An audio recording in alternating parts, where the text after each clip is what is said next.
Taking their medication regularly helps a lot to our patient to avoid and control whatever illness they have. Proper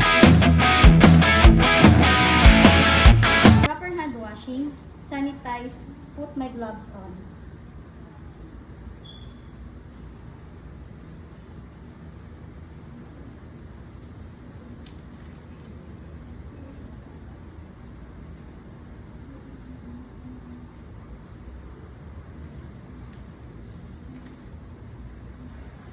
Knock the door 3 times.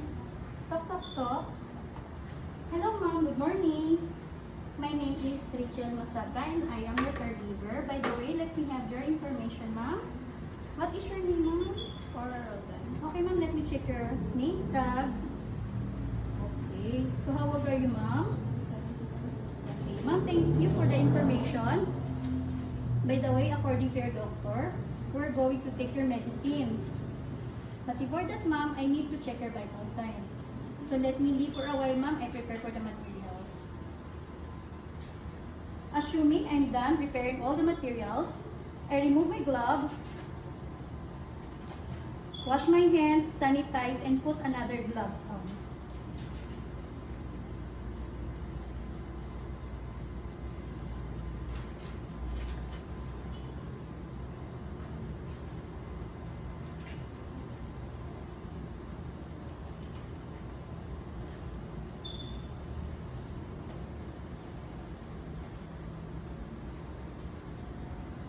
Okay, ma'am, let me check your vital signs. Assuming all the vital signs are normal, shall we proceed on your medication, ma'am? Okay, ma'am, but before that, let me recite the 10 rights of medication. So, right patient, right medication, right dose, right route, right time, right patient education, right documentation, right refuse, right assessment, and right evaluation. Is there anything else you would like to ask, ma'am? Okay, ma'am, shall we proceed with your medication, ma'am? Okay, ma'am, we have a vitamin C, an ascorbic acid, which is good for your immune system, and this is a 500 milligram. According to your doctor, we are going to take this every morning, 1 tablet only. Okay, ma'am, let me assist you. Okay, ma'am.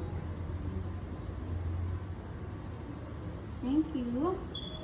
So we have a Debrox Airwalks, ma'am, for your left ear. We have to drop 2 drops on your left ear to prevent infection. So let me assist you, ma'am. Okay, ma'am.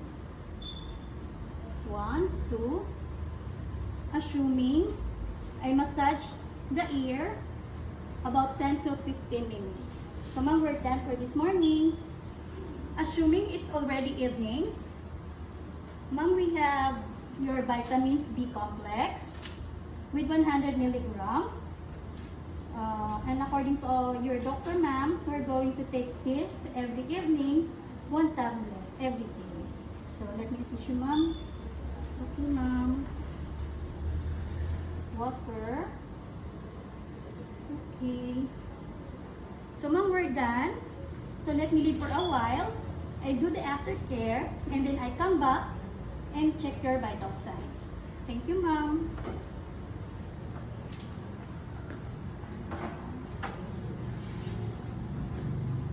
I'm done with my aftercare. Remove my gloves. Wash my hands, sanitize, and put my new gloves on.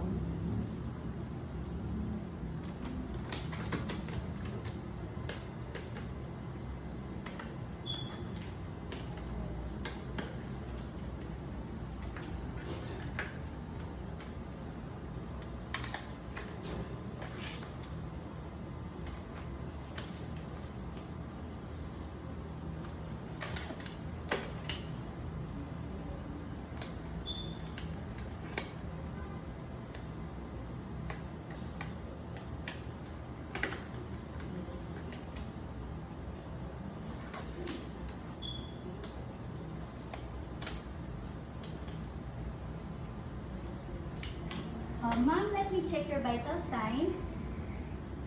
Assuming all the vital signs are normal. We're done, ma'am. Thank you for tonight. I remove my gloves. Wash my hands, sanitize, document in my care plan.